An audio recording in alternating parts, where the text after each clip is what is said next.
অংশগ্রহণমূলক নির্বাচন। ওই নির্বাচনে সবাই এক থাকতে পারবো? এক তো ছিলেন, এখন আলাদা হয়ে গেলেন না, নিজে নিজে আলাদা হয়ে গেলেন না, ঘোষণা দেওয়া ছাড়া আলাদা হয়ে গেছেন না, আবার এক হবেন? নির্বাচন যখন হয় তখন আব্বাস ভাই আমার বিরুদ্ধে দাঁড়িয়েছেন, তো আমি ওনার বিরুদ্ধেই তো বলবো। আমি চাইবো যে উনি আমার চাইতে ছোট বাপের মানুষ, নাহলে আমাকে মানুষ ভোট দেবে কেন?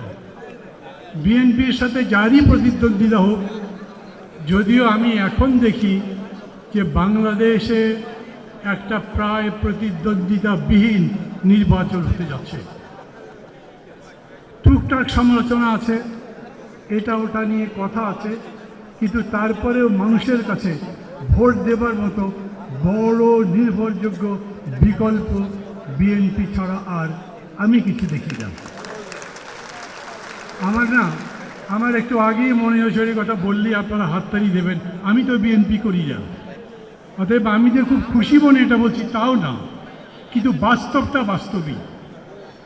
এবং এই যে বিএনপি জিতবে, বিএনপির সামনে কি আপনি জাতীয় ঐক্য চান?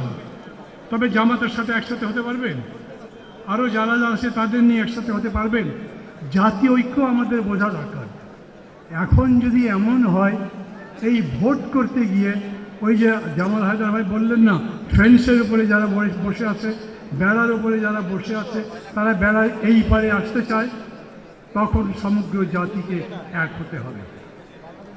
আমরা তো অতীতেই 1 বছরে দেখলাম সবাই এক হয়েছে, সেটা আপনার 15ই আগস্টের কথাই হোক, কীরকম করে শান্তিপূর্ণ পূজা করতে পারি আমরা সেই ইস্যুতে হোক, কিংবা কীভাবে আগরতলাতে যখন আমাদের হাইকমিশনে হামলা করা হলো তার বিরুদ্ধে হোক, আমরা সবাই একসাথে থাকতে পেরেছি।